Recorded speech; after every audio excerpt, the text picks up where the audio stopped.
Hello and welcome back to the show. Today we've been joined by Dr. Sriparna Pathak, who is an associate professor at the OP Jindal Global University. She teaches courses on foreign policy of China as well as international relations. She has also worked as a consultant for the MEA and the ORF in the past.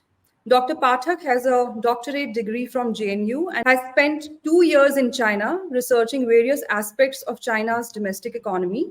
She is currently working on a project on China's influence operations in India. Welcome to the show, ma'am. Thank you so much, Sonamji. It's truly an honor to be here. You're welcome, ma'am.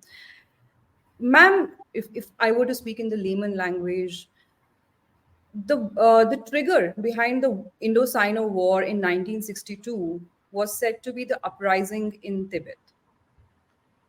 And, of course, the China went on to call for a ceasefire a month later, and India registered a defeat in that war. And primarily, we blame the lack of intelligence and lack of understanding of the Chinese intentions, and of course, lack of resources for India's defeat in 1962. That war also started with frequent clashes, skirmishes, and Chinese offensives in Ladakh region as well as along the McMahon line. And we see that lately, uh, in the last 3, 4 years, there have been multiple Chinese offensives at the LAC. Could we see this as something which could be called history repeating itself? Could this snowball into something more dangerous like a full-fledged war? It's a very interesting and a brilliant question, a $1 million question, and you've hit the nail on the head when you say that Tibet issue was one of the main reasons as to why China undertook the 1962 skirmish or the 1962 attack against India. Always studying the interplay of the domestic and international politics while studying China becomes very important. If I were just to go back to the conditions preceding 1962, you will see that, a lot of things were happening domestically. Mao Zedong, of course, was in power. He was, the all powerful, father of the nation, etc. But he was an extremely hedonistic person. Agreed that China got its liberation from, colonial forces, etc. All of that under him. But he had an iron fist. And when the country actually came into existence in 1949, he went ahead with his very draconian measures. First of all, he started with the Great Leap Forward, in which there were these hopes that they're going to catch up with the US and UK in 5 and 10 years. How would they do that? It's a country which has just come out of colonialism, ravaged by a civil war between the Communist Party of China and the Nationalist Party KMT. The economy was in shambles. How to do that? So he used a lot of hyper nationalism just to keep people rallying behind him. The Great Leap Forward resulted in a massive disaster. Thousands and millions died in the country due to starvation, due to all sorts of hazards which had happened because of this policy. Now, in the period leading up to 1962, there were a lot of questions emerging within China. So much so that a few people had actually started questioning whether Mao Zedong's economic policies were right. He was a person who always believed politics in command, but a country doesn't run only through politics, it also has to take care of the economy. The economy was in shambles, so a lot of questions were emerging. Then there was this conference called Peitaihe conference, which happened in China, and I'm not going to go into the details, but the sense which Mao Zedong got is that people are going to start speaking up more and more. A lot of his comrades actually had also done that politely, but yes, the questioning had emerged. Now, when you see as a leader, when you see that your country, and especially as a leader who is Mao Zedong, when you see that your country is getting fragmented, the public opinion is getting fragmented, the elite is beginning to question, the best way to unify all forces is through the creation of a smaller or of an enemy. Because then when there's an external threat, all forces come together. Then, the domestic squabbles do not happen. That enemy was found in India. There was another reason, which I will mention. At that time, both India and China were trying to play very important roles in the third world, or the India had its non-aligned movement, and India was neutral. So India was emerging as a very powerful voice in international politics. A lot of socialist countries also looked upon India for leadership. A lot of capitalist countries also did. So what happened is that Mao Zedong did not want that, because he wanted that sort of a reverence for China, of course. So because of these policies, India was beginning to shine, despite the fact that India also emerged from colonialism. So there were two things for Mao Zedong. One, to distract the domestic audience's attention from all the disasters he had created, and secondly, to damage India's international prestige. How could that be done? It could be done by unleashing an attack, which is why they came in the middle of the night, during a period when we were talking about Hindi Chini Bhai Bhai. Of course, the domestic questioning stopped, because now there was all focus on an external enemy, and that too an enemy which was, um, you know, they have put out this narrative that India was going ahead with this forward movement policy. First of all, even if India was going ahead with forward movement policy, why was it going with the forward movement policy? There has to be a reasoning. So, anyways, there were these two pronged reasons. One is damaging India's international prestige, and second was to, distract the domestic audience's attention. Tang Xiaoping back then, who was in charge of the military, he had even said that we need to teach India a lesson. Why do we need to teach India a lesson? India was becoming too big for its shoes. There was, of course, the Dalai Lama question. India had given refuge. The international community's attention was on India. India was trying to play a role amidst two competing power blocks. So that happened. That is a very important reason, which is why domestic politics become important. Now, coming to the Galwan clash, or even the Arunachal Pradesh clash, which happened last year, you see big similarities between 1962 and now. Now is a time when India's stature again is growing in importance, and the world is looking upon India for leadership. The Russia Ukraine crisis is happening, and the West has been hoping that India joins bandwagons with the West. Of course, we have our relationship with Russia, and Russia also hopes that we completely put our weight behind Russia. That's not going to happen. We are neutral, just the way we were neutral back then. India's prestige has grown immensely. Back then also, India's prestige was growing. Now, coming to the domestic, if you look to the conditions preceding Galwan within China, unemployment was massively high. China says, not a lot of people actually died due to COVID, but there were 3 years of lockdown. And in those 3 years, of course, a lot of people perished. If people were not really dying, why do you need to keep them locked up for 3 years? Simple logic. And I won't even go into statistics or social media where you see dead bodies and all of those things. Employment was coming down. Economic growth has crashed. Xi Jinping is also very hedonistic, just like Mao Zedong. He has very autocratic policies. He's been cracking down on tech. He also seems to have lost that economic rationale. So conditions were very similar. What to do now? Again, very two similar reasons and conditions. Before Galwan and before 1962, India's increasing prestige, growing domestic discontentment in China. So again, the same. It was treated like old wine in a new bottle. And Xi Jinping adopted the same sort of policy. Let's deflect attention. Let's create an enemy out of India. And yet again, they came in and they gave out their narratives. And nowadays, thankfully, we have social media. Nowadays, we have satellite imagery. They tried to create these videos saying that India is the aggressor, whereas India was not the aggressor. If you look at satellite imagery, it was the Chinese side which actually started the aggression. So there are a lot of similarities, and I'm glad that you talked about understanding China. Understanding what's happening within China is very important. I hope I answered your question. So, how do you assess the current state of Indo-Sino relationship? Are we reading China right, like these days at least? Because now we can't say that we had lack of intelligence and we didn't have enough resources. There was no leadership in the country which wanted to take on China. Because right now we have a government which often talks about taking the enemies of India heads on. So we cannot give any of these excuses. Are we better prepared today? Are we able to assess exactly what is on China's mind? And are we arch rivals, or are we enemies with benefits, and things are going to be, this way for a long, long time. Again, brilliant question. I think I'll use Dr. Jayashankar's statement, which he has time and again used in the last couple of years when he talks about India-China relations, and he says that our relations cannot go back to what it was before 2020 without the military conflict being resolved. But for China, they do not heed India's voice. For them, they sweep India's concerns under the rug.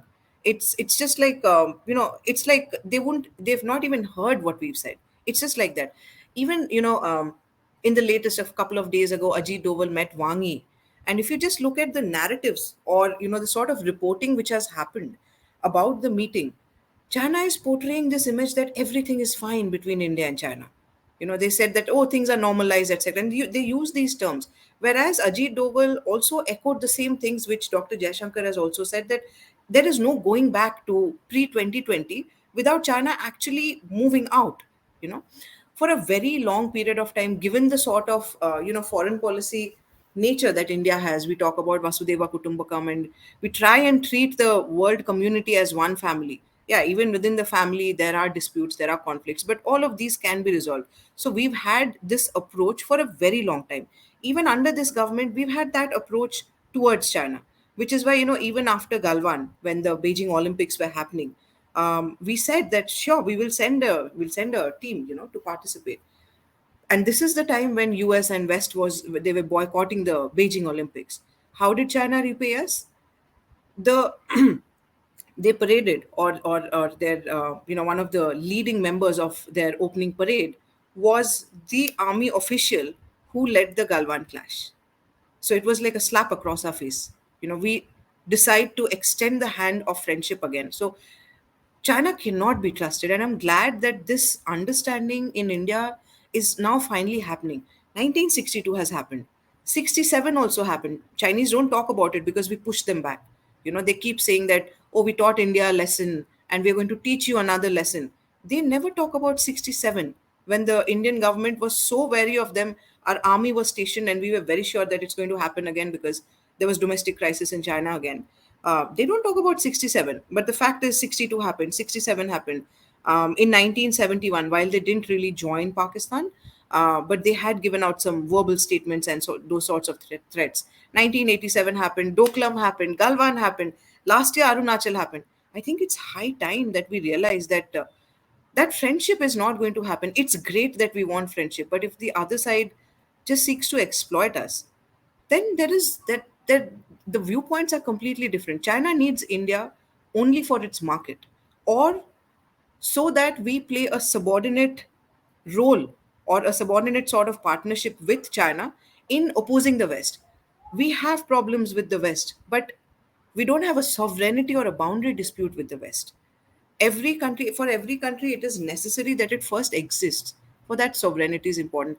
Under this government, at least that consciousness is there. We've also increased our infrastructure spending, especially at the borders. India was the first country which recognized the malicious usage of apps, and we banned TikTok, and then 200 more than 240 apps after that. Things which even the West did not recognize, and now the West all obviously talks about how tech is going to be used and how China is using influence operations, misutilizing technology, etc. So um, of course a lot of steps have been taken, but maybe it's we remember it forever. Maybe we take a cue from the way Israel behaves, that if you have hit us so many times, we will never forget. Never forget, never forgive. After this particular point of time becomes very important. I think it's high time that we do that. And I'm glad that it's starting. It's covered a lot of ground under this leadership. You mentioned that it's very difficult to communicate with the Chinese. You were quoting Dr. Jaishankar. This is an argument you will see a lot of countries giving it. Um, Largely, this is a complaint that China is very mysterious and it's so difficult to communicate to the CCP. You've spent 2 years in China, right? What explains that mystery? Why is China so closed in a way that they've banned so many apps which are otherwise available in across the world. And there's very little that we get to know about China from the international media also. Why are they like so mysterious? And one thing that I noticed lately, Dr. Pathak, is that a lot of Indian YouTubers are suddenly going to China. I mean, they're suddenly mushrooming. And the picture that's coming out is that the Chinese people are extremely friendly. They do not hold any grudges against the Indians. When we watch Indian media or we watch Chinese media, the picture that comes out is that there's a lot of unfavorable sentiment against China and India, like among its people. Like it's now very prevalent. What exactly is the truth? You've spent some time there, and if you could also address the first part as to why is it so mysterious. Why is it so mysterious? Because definitely it's the language. Why don't they? Very simple question. Why don't they integrate with the global language? The Chinese put out this argument that their language, which is Chinese, is the most widely spoken language in the world because 1.4 billion Chinese people speak Chinese. So that is the language which the world should be speaking in. Completely negating the fact that there are a lot of English speaking countries. Um, just to give you an example as to why they are so mysterious, why they want to cling to their linguistic identity, etc. After 1947, when we got our independence, we decided to go ahead with the Commonwealth, and we decided that yeah, we're going to base our constitution on our historical experiences, and we're going to keep a constitutional democracy in place.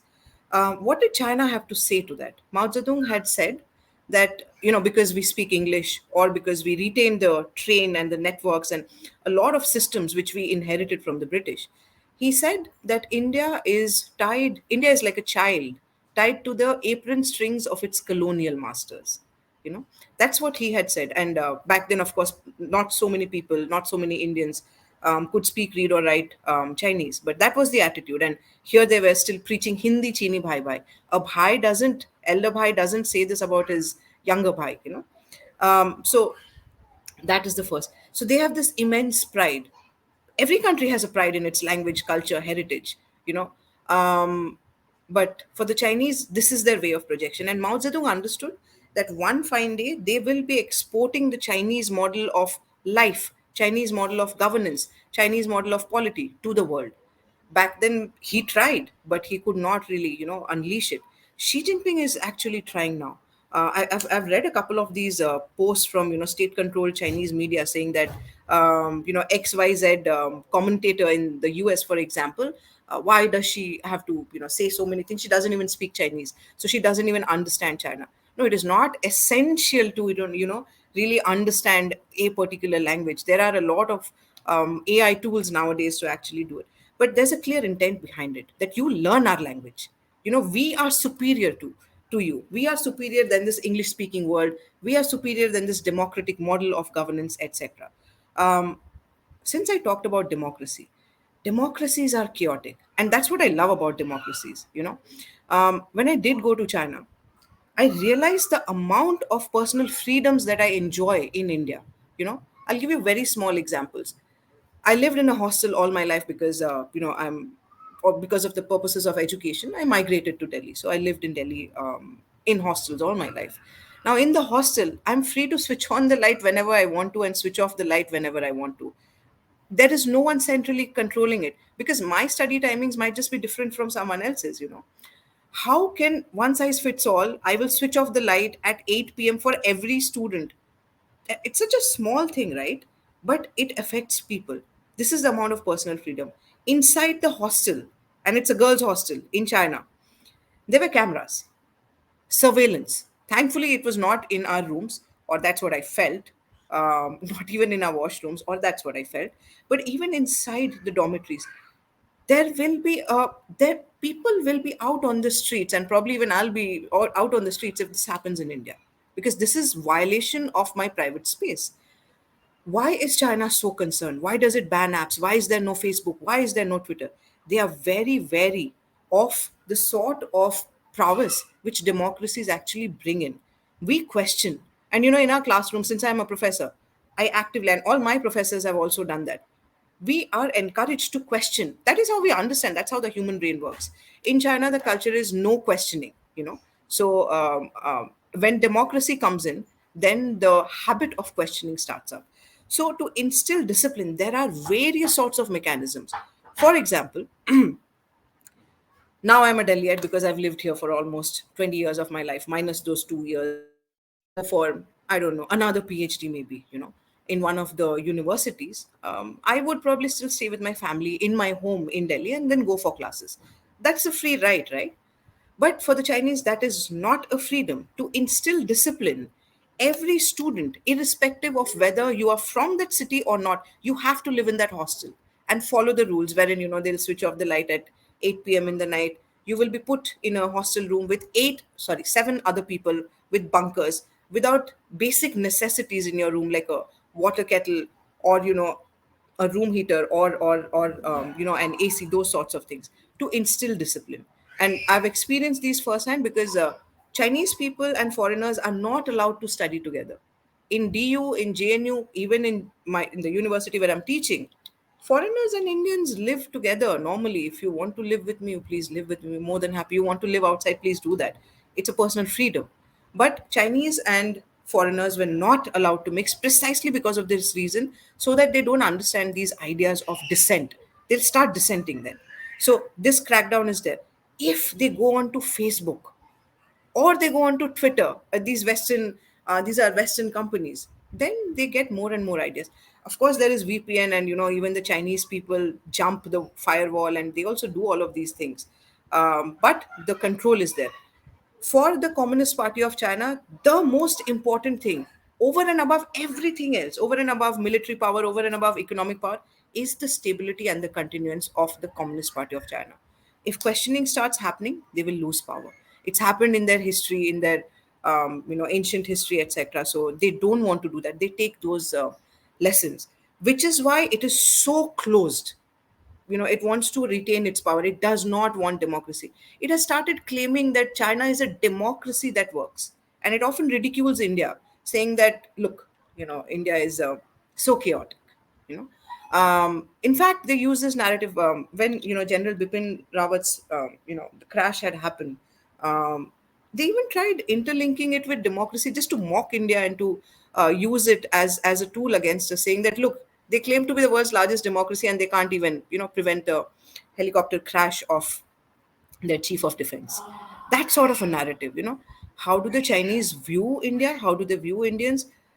A lot of YouTubers are going there, but no one will tell you that there is a term called Asan, which is a racist term used specifically for Indians.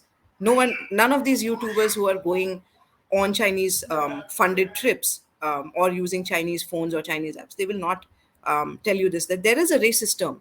It basically means that if you ask some of the more humble Chinese, they'll try to not offend you because they'll be like, okay, you're a foreigner in my country. And they'll say, oh, it's got historical reasons because, you know, under the British, you know, there were Sikhs in the Sikh British Indian Army officers. So they had a turban. So it's something to do with that and those sorts of things.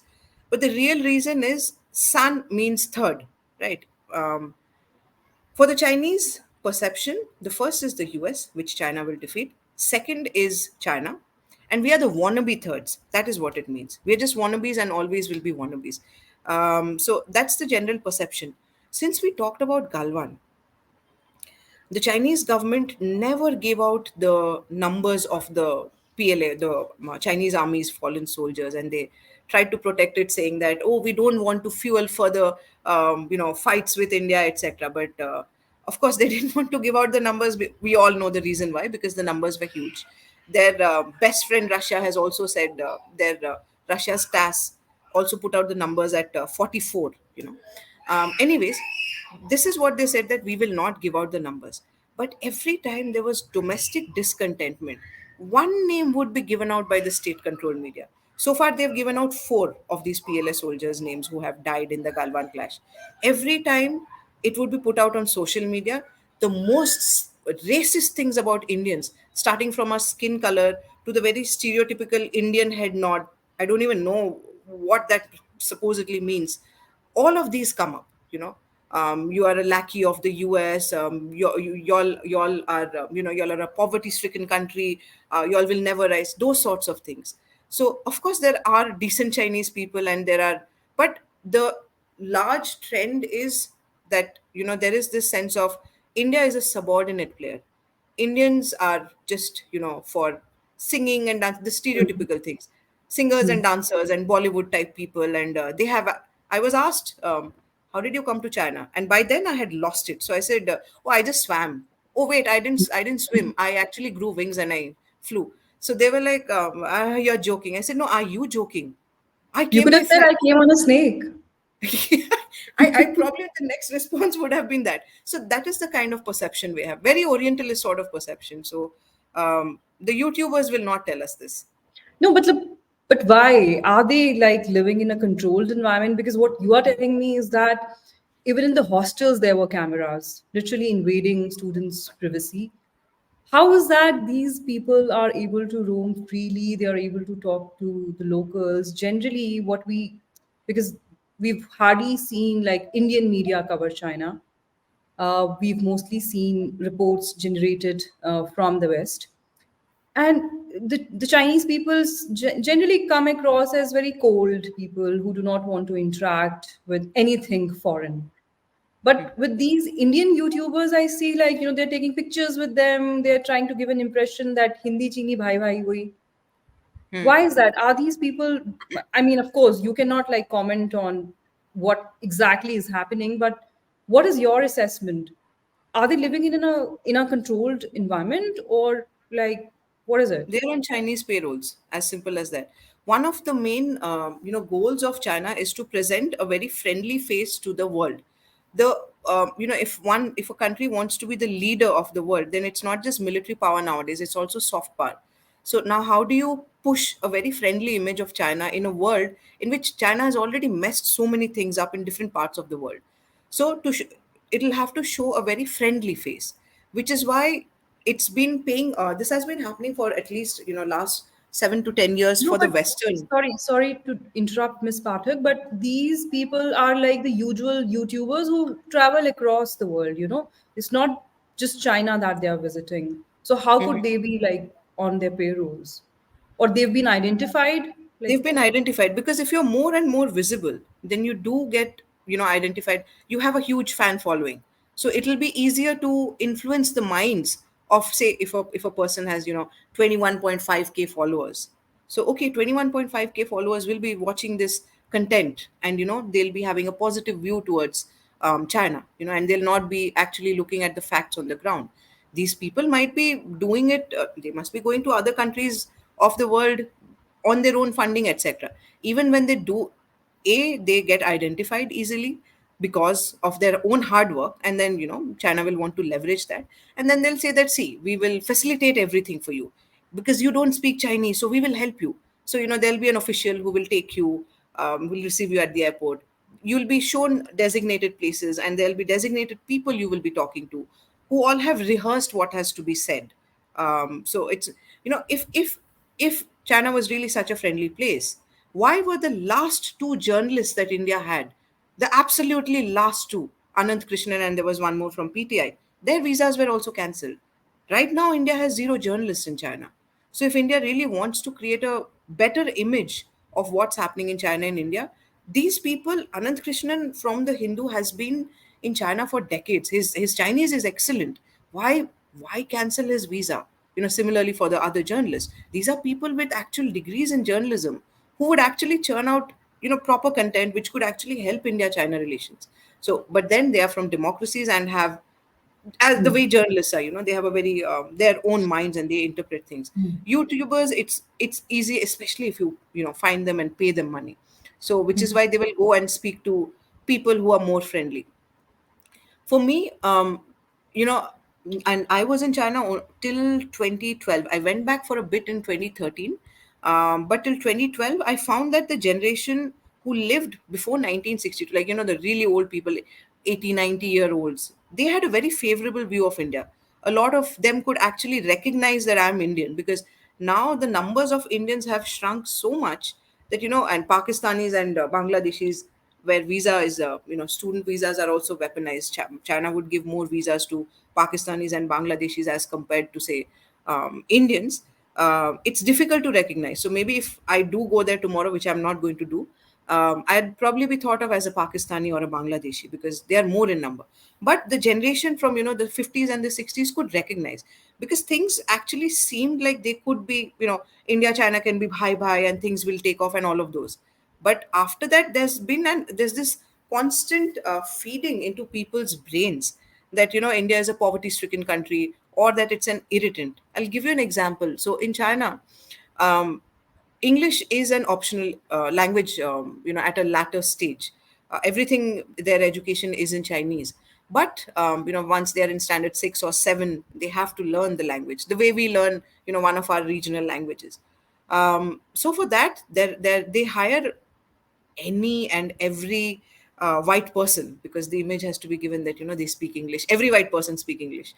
It could be a Russian, so one of my best friends from Romania also was a teacher for a child.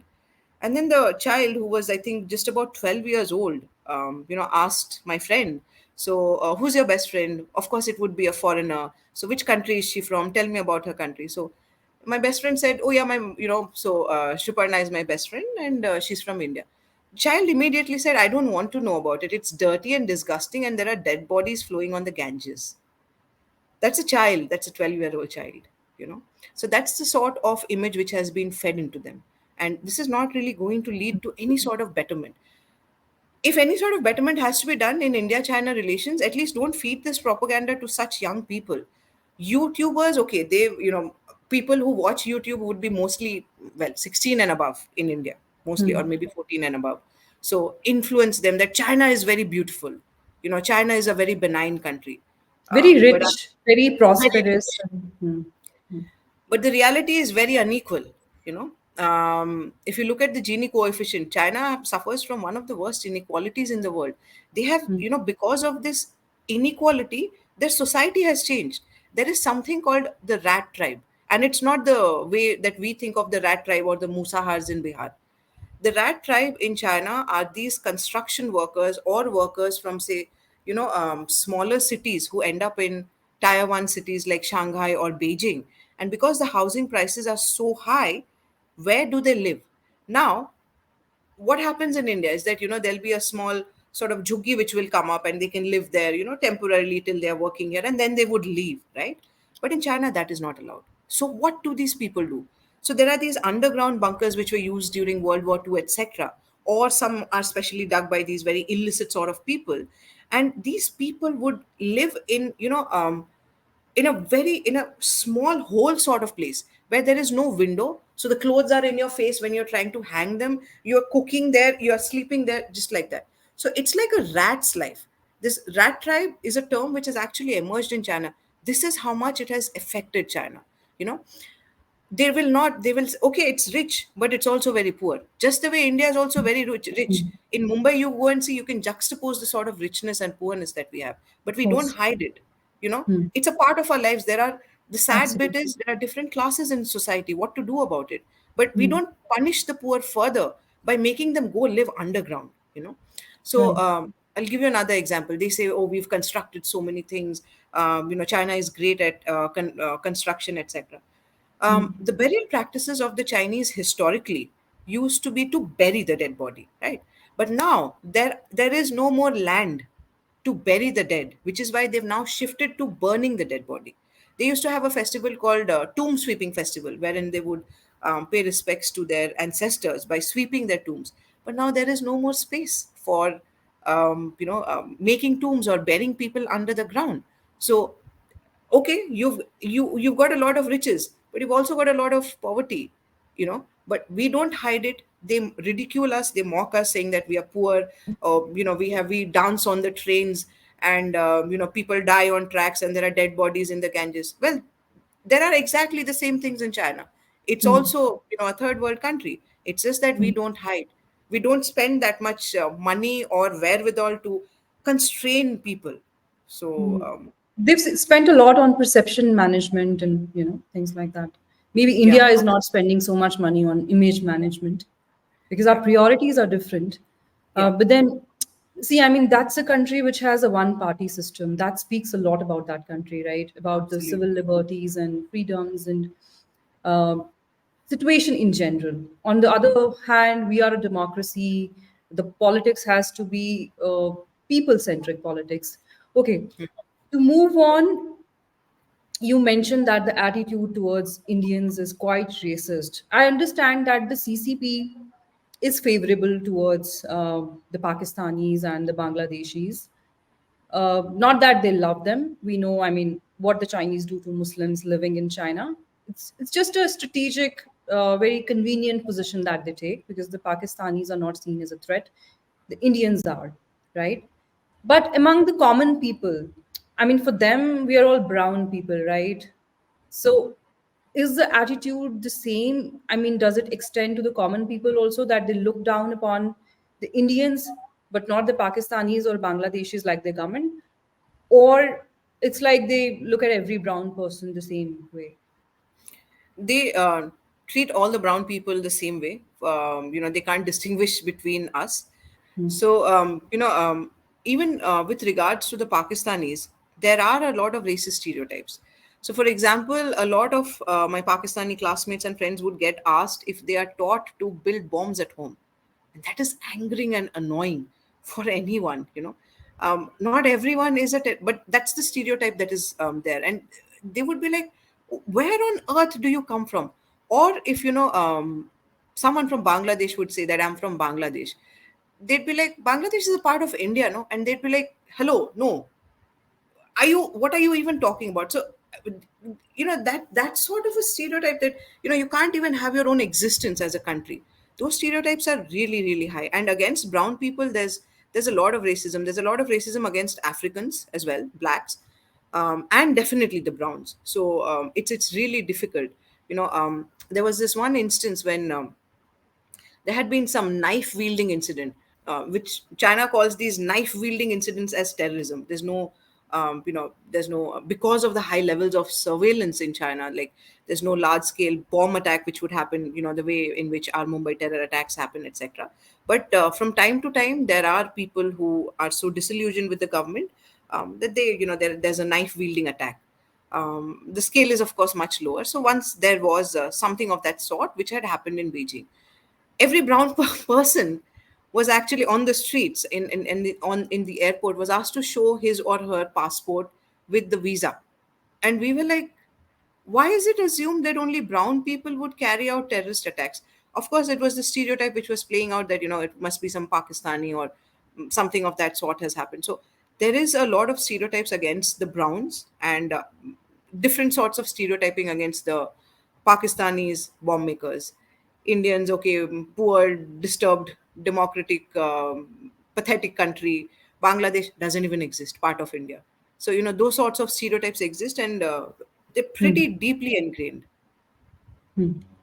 Okay, how do we manage this strategic rivalry that we have with China in the best manner uh, without getting too spent or invested on it?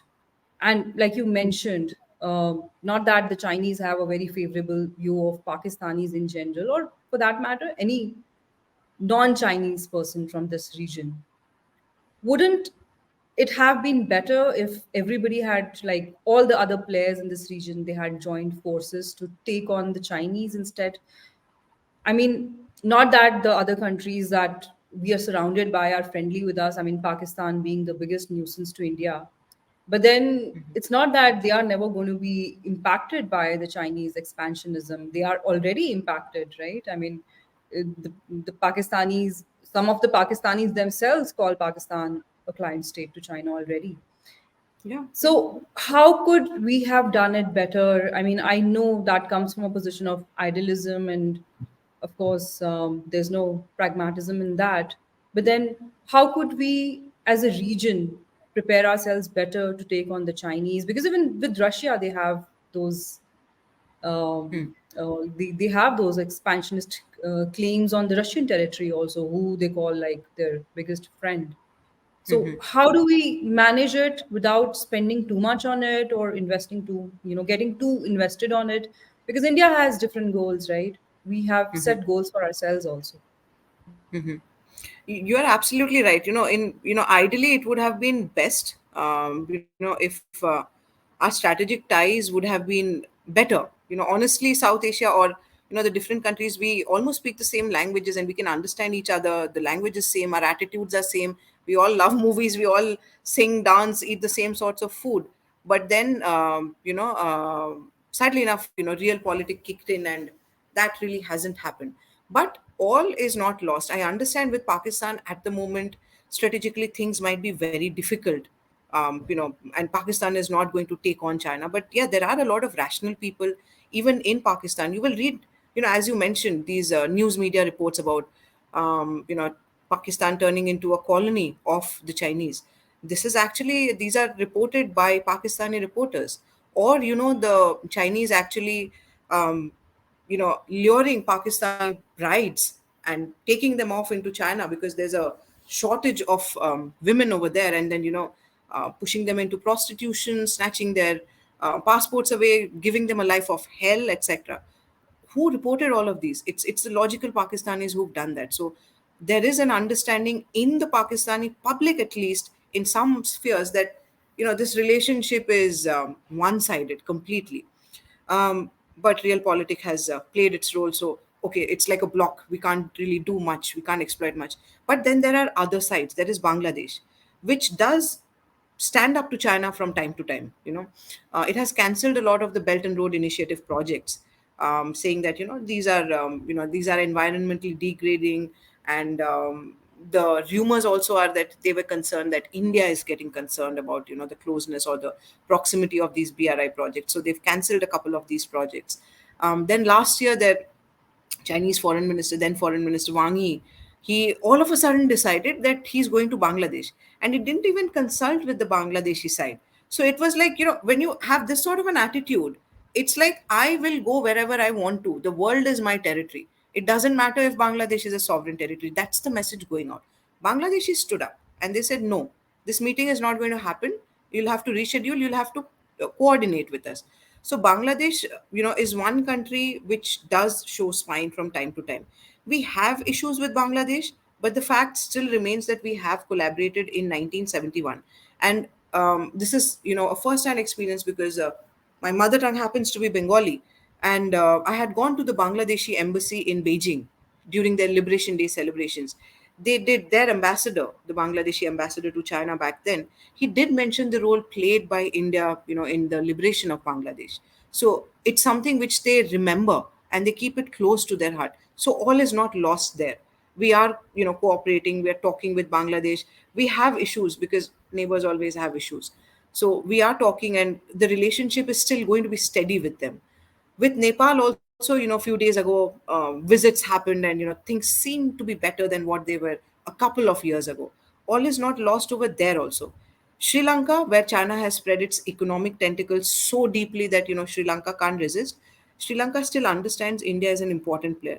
I'll give you an example of this. Last year, there was a Chinese spy ship, the Yuanwang 5, which wanted to dock at the Hambantota port and collect sensitive information from the region. So India, of course, was very worried, and India diplomatically sent out notes to Sri Lanka saying that, can you please stop this? Sri Lanka tried, and it held out for 5 days at least. But at least it tried. It couldn't because China holds sway over it economically.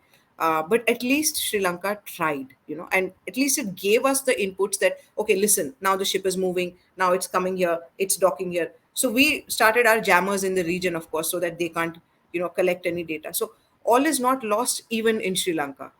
Afghanistan, okay, you are a Pakistan Afghanistan expert, so you would know better.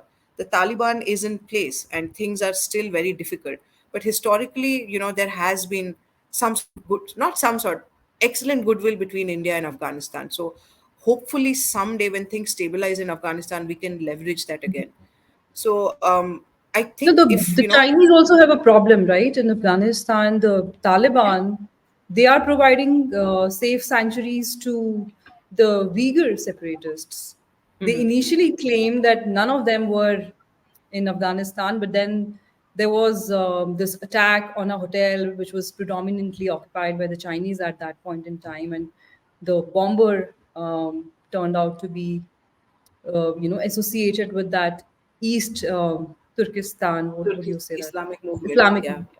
Yeah. yeah. So they also have trust issues with the Taliban. Okay, so you spoke about Belt and Road Initiative. This is my last question. I won't take too much of Okay, your time. no problem. Okay, this is the last one.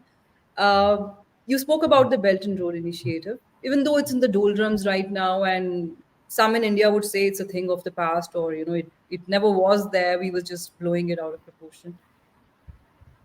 What do you think are the implications for India, or for especially for this region? Because the Pakistanis clearly don't seem to see beyond their immediate interests. Or, Pakistan is a country where they are literally, it's like you earn in the morning and you finish it by the time the day ends, and then you again earn in the morning next day. It's literally hand to mouth for them. So I don't think they are even in a position to take on the Chinese anymore or say no to them in any way, right? what is the what are the implications for this region, especially India, vis-a-vis the Belt and Road Initiative? Even if we were to consider that, okay, for now it's like history and let's not bother about it. So, Belt and Road Initiative is Xi Jinping's pet project. So, and he's written it into the party constitution. Now, even though it's not doing very well, as all statistics from across the world prove, even in Pakistan, as you mentioned, they say just two projects have been completed, and their so-called Gwadar port is just, just rocks and stones, nothing more than that. So nothing's really taking off, but it's too early to still write it off completely. See, it's Xi Jinping's pet project, and he announced it with a lot of pomp to his domestic audience, to the international audience. Now, if they roll it back officially, it's a slap on his face. So he will not roll it back. It's going to be there, and it's going to metamorphose into some other format. Um, Bangladesh, at least has been very helpful in the sense that, it's cancelled some BRI projects, but there are a lot of BRI projects even in Nepal. Nepal has also, in between, shown some spine to the Chinese because there was a particular airport which got completed by Chinese funding in Nepal. And the Chinese wanted to say, let's call this also BRI project, just to show that BRI is succeeding. And Nepal was like, no, this was never part of BRI. So let's not change the nomenclature and terms we agreed upon. So BRI is still pretty much around. Now, India, Japan, and US are the only three countries which have shown spine and not signed on to the BRI. Why one of the reasons beyond the BRI passing through the disputed territory, their CPEC and all of that, is that there is no clarity when they say that their BRI is also going to connect to the Kolkata port. What sort of goods are coming there? Would there also be arms and ammunitions which will go up to the violent non-state actor in the northeast? What sort of a connectivity is that? We've asked this question to the Chinese multiple times back in 2014, 15. We have never been given the answer. But I would still say we should be very wary because our South Asian neighbors are in need of infrastructural funding, and China has deep pockets. China is undergoing going an economic crisis at the moment, but it's an autocratic government, as you mentioned in the past, so it can very well dip into its forex reserves and pull out the currency which is required. So our neighbors need that infrastructural spending. Sadly enough, even though we do a lot in South Asia, we don't have as much deep pockets as the Chinese do. Start spending on things like the BRI. We have our Sagar project. Japan also has its Blue Dot.